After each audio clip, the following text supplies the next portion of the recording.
Hola y bienvenidos a este análisis profundo. Yo estoy muy emocionada de arrancar con el tema de hoy porque la verdad tenemos sobre la mesa un archivo de fuentes fascinante. Hola, ¿qué tal? Y sí, estoy completamente de acuerdo. Es un material súper denso, pero interesantísimo. Totalmente. Hoy vamos a examinar una serie de audios, notas de voz filtradas, debates internos de una comunidad espiritual.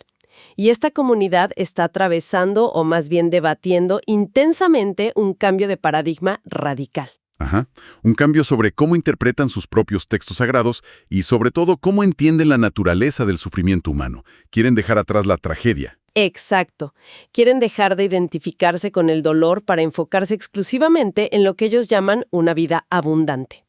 Pero antes de meternos de lleno, quiero hacer una pausa súper rápida. Claro, dime. O sea, no estamos aquí para validar ni criticar las creencias teológicas de esta comunidad. No, claro, para nada.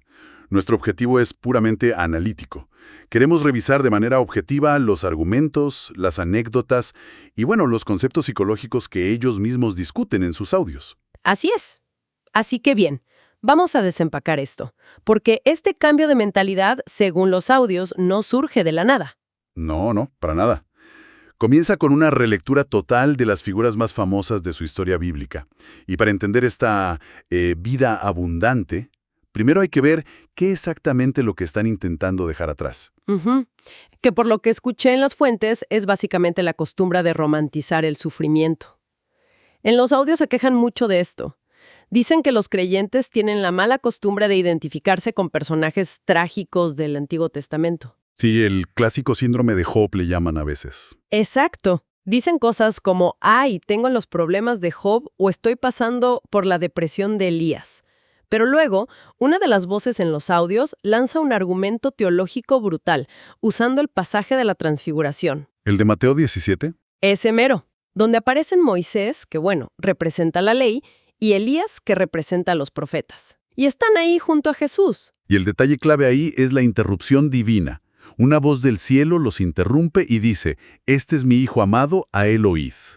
Básicamente les dice que guarden silencio y escuchen solo al nuevo. Exactamente. Y basándose en otros pasajes como Hebreos y Colosenses, la comunidad argumenta que todo lo anterior a Cristo pertenecía a un tiempo de tinieblas, o que era solo una sombra. ¡Wow! Entonces, teológicamente afirman que no se puede leer la historia de Job o de Elías sin pasarla por el filtro de la obra de Jesús. A ver, es como si intentaran correr un programa de última generación en un sistema operativo de Windows 95. O sea, simplemente no va a cargar. Es una gran analogía, sí. Pero, y aquí es donde me surge una duda gigante. ¿No es súper arriesgado para ellos simplemente descartar las lecciones de dolor de un libro tan profundo como el de Job? Digo, es una obra maestra sobre la resiliencia. Pues mira, es que ellos aclaran que no lo descartan, más bien lo recontextualizan. Su argumento central es que Job no tenía a Cristo. Ah, claro. Entonces la comunidad sostiene que hoy existe un mejor pacto, y esto, psicológicamente, elimina la expectativa de que la tragedia sea una herramienta divina inevitable. Ya entiendo.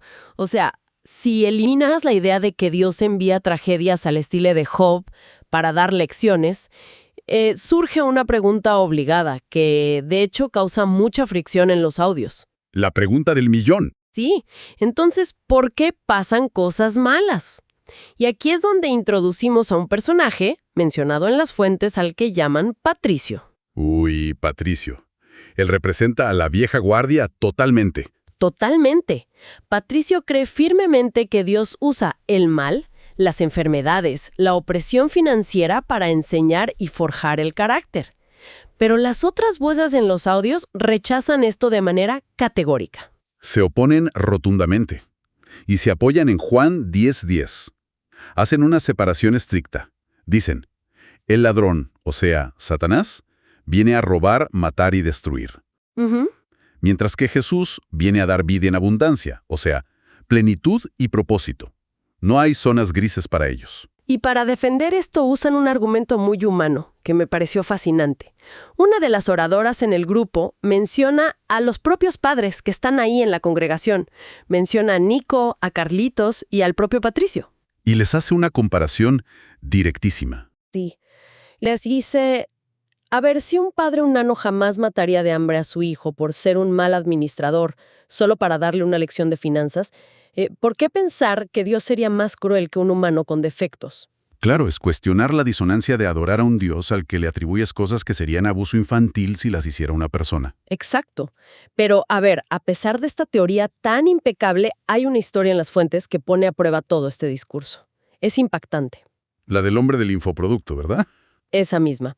Este hombre cuenta que tocó fondo económicamente durante la pandemia. Se enfermó de COVID, se quedó en cero y en su desesperación usó dinero prestado para comprar un infoproducto en Internet de $600. Era su última esperanza. Una situación límite de supervivencia. Totalmente.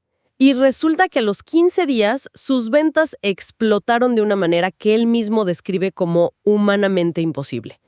Pero en su audio él hace una reflexión y pregunta: ¿acaso Dios me llevó al fondo? ¿Me asfixió para obligarme a depender de Él y luego salvarme? Y claro, esa pregunta es la trampa del viejo paradigma.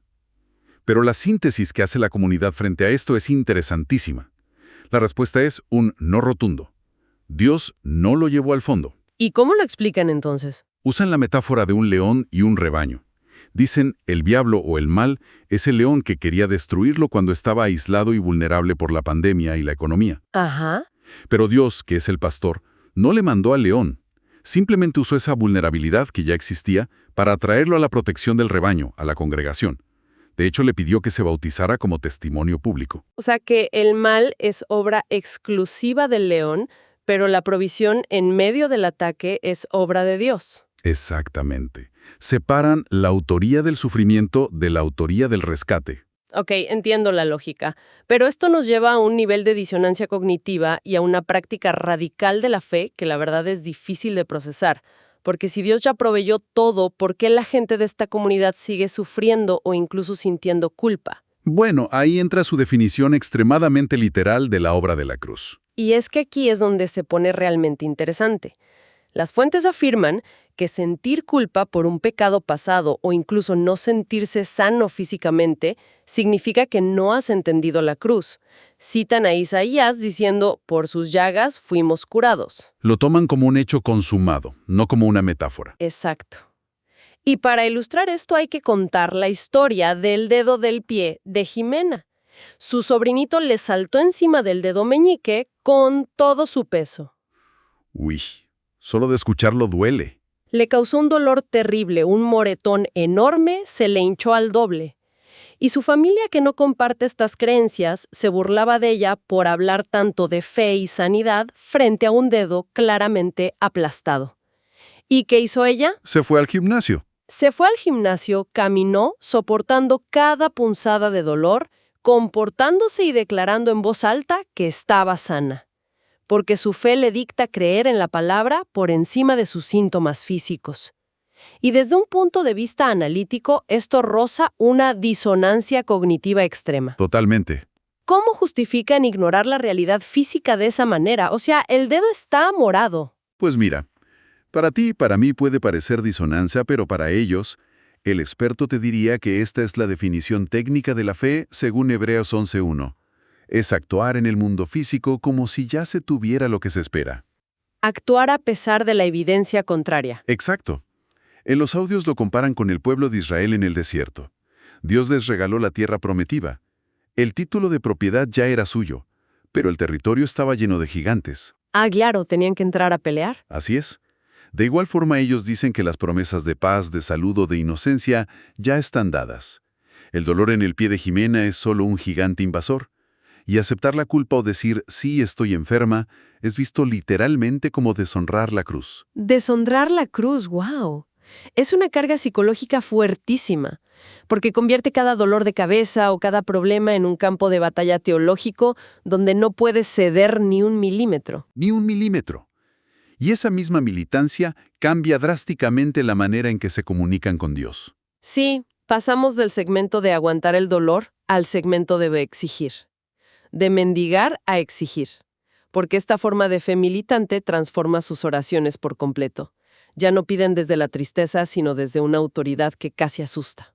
Adoptan la autoridad del Hijo. Dejan el papel de sirvientes. Hay una situación relatada en los audios que es perfecta para esto.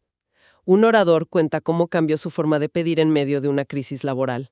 Él escuchó a un pastor decir que no se debe pedir a Dios como un gusano. Ajá, llorando por los rincones. Exacto. Entonces este hombre cambia el chip y hace una petición que está al límite de la exigencia.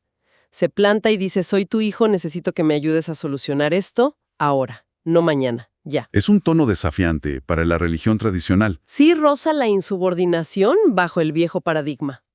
Pero ¿cuál fue el resultado según su relato?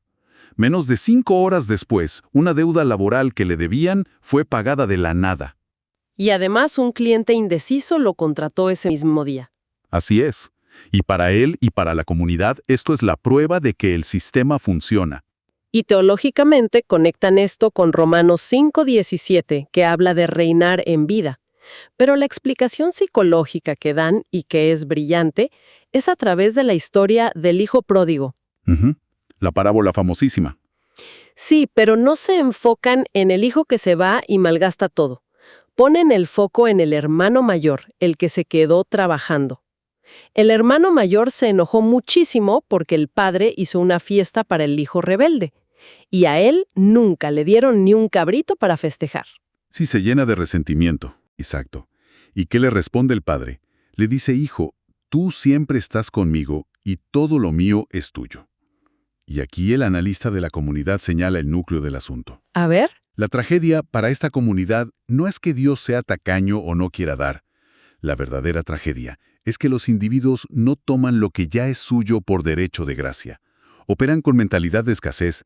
Es un problema de fe inactiva, no de un Dios que retiene las cosas. Y esto me vuela en la cabeza porque independientemente de las creencias personales de quienes están al otro lado de los auriculares escuchándonos hoy, esta visión nos deja una reflexión profundísima sobre la agencia humana. Totalmente. Aplica para cualquier ámbito. Claro. ¿Cuántas veces asumimos el papel de víctimas ante las circunstancias? O sea, esperando pasivamente a que alguien nos resuelva, a que el sistema cambie, en lugar de reclamar activamente las oportunidades o las soluciones que de hecho ya están a nuestro alcance. Es salir de la pasividad para asumir la responsabilidad de tu propio entorno. Exactamente. ¿Qué viaje ha sido este análisis? Para hacer un resumen súper ágil, hoy hemos visto cómo esta comunidad desarma por completo la glorificación del sufrimiento que veíamos en el Antiguo Testamento. Si reconfiguran a Dios exclusivamente como un Padre bueno, que bajo ninguna circunstancia usa la opresión o la ruina para enseñar lecciones. Y cómo adoptan una fe tan radical que desafía los sentidos físicos como el dedo de Jimena, y a la vez exige resultados inmediatos basados en promesas asumidas, como el hombre de las deudas. Es un sistema cerrado y sumamente coherente bajo sus propias reglas. Pero para cerrar, me gustaría dejar un pensamiento provocativo que sale de los mismos audios. Un concepto que no debatimos antes, pero que está al final de las fuentes. A ver, soy toda oídos. Mencionan el pasaje de Apocalipsis 3:20, un texto muy conocido donde Jesús dice, yo estoy a la puerta y llamo. Y en los audios un orador resalta un detalle espacial que la verdad es escalofriante. ¿Qué detalle? Dice, si Jesús está tocando la puerta desde afuera pidiendo entrar, eso significa que lo dejaron afuera de su propia iglesia, lo excluyeron. Mientras tanto, adentro de las 4 paredes, la gente seguía haciendo reuniones, oraciones, cantos, todo en su nombre, pero con el sujeto de su adoración encerrado afuera de la puerta. ¡Guau! Eso es un balde de agua fría para cualquier sistema. Sí, y nos lanza una pregunta final excelente para la audiencia. En la construcción de nuestros propios proyectos, de nuestras familias o nuestros ideales, ¿cuántas veces construimos sistemas inmensos en nombre de un valor central, pero en la práctica, en el día a día, dejamos a ese mismo valor encerrado del lado de afuera de la puerta? ¡Qué reflexión tan potente! Perder la esencia por mantener la maquinaria funcionando. Increíble. Bueno, muchísimas gracias a todos por acompañarnos en este fascinante análisis profundo. Ha sido un gusto desempacar todo esto. El gusto es mío. Hasta la próxima. Nos escuchamos pronto.